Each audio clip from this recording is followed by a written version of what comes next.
So this is the iPhone 7, and when it was first announced, it didn't seem like that much of an upgrade to me. I was actually quite disappointed, but when I finally got my hands on one about a year ago, it was actually a really nice phone. I mean, it still had those same giant bezels from the very first iPhone, that hasn't changed, but using the phone as a whole, it was a really enjoyable experience. So today, I wanted to check it out, see how it stacks up to modern smartphones, and see if it's worth picking up.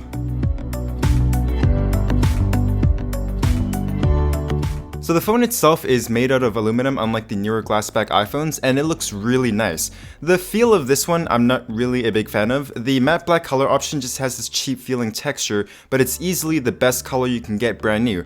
But if you're getting one used, I recommend going with the red one. It's by far my favorite color out of any smartphone, but you're going to be paying a premium for it. One, because it only came in 128 and 256 gigs, and also because Apple stopped selling it once the iPhone 8 was announced.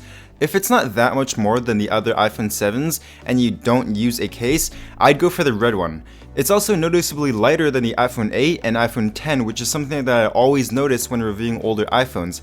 Overall, great build quality, but just note that the matte black color option feels a little bit different than the standard colors.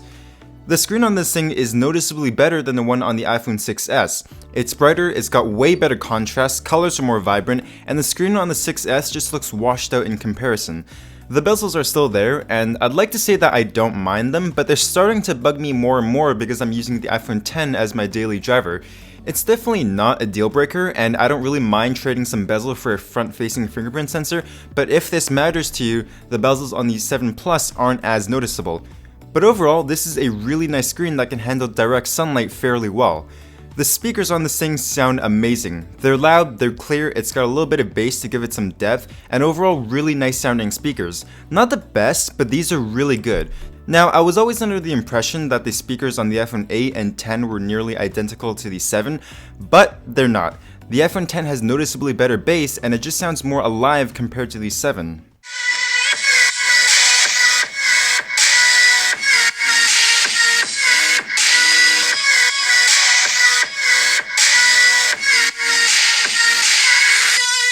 So inside, it's packing the Apple A10 Fusion, 2 gigs of RAM, and either 32, 128, or 256 gigs of storage. Now, iOS 11 has been pretty bad so far as performance is concerned, especially compared to iOS 10, but the iPhone 7 is handling it fairly well so far. I occasionally see a little bit of stuttering, but for the most part, animations are smooth and there aren't any major delays when opening apps or navigating the phone. RAM management is pretty good, but apps get killed a little bit faster than on the iPhone 10.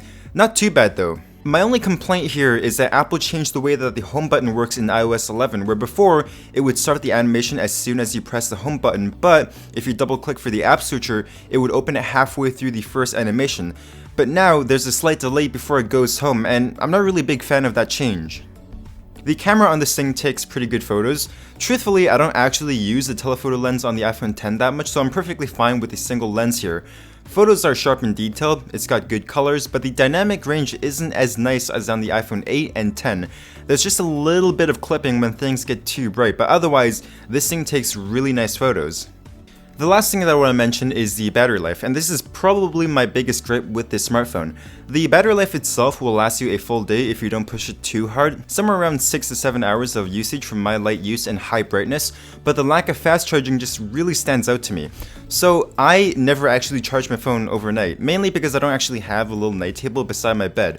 I usually start the day generally between 60 and 80% battery life, and when I get home, I'll usually be down 20 to 30% battery, so I'll plug it into the fast charger and top it up to around 60 to 70%, and then I'll use a wireless charging pad just for the convenience.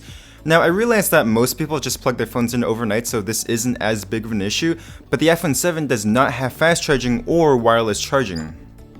So should you buy the iPhone 7? Well, if you want an iPhone and you don't mind not having a headphone jack, then this thing is actually a really solid option all around. The screen and the speakers are noticeably better than the 6s, and in terms of normal day-to-day use, aside from fast charging, I personally don't see that much of a difference compared to the iPhone 8. I mean, it's better, but the 7 is in this really nice sweet spot between price and having great specs all around. So yes, I do recommend getting the 7. In fact, as of right now, my first choice for the best value iPhone would be the iPhone 6s, and then spending a little bit more, the 7 is a really solid upgrade, especially for watching movies and videos. So I hope you guys enjoyed this video. Leave a comment if you have any suggestions for things I should review, and I'll catch you guys later.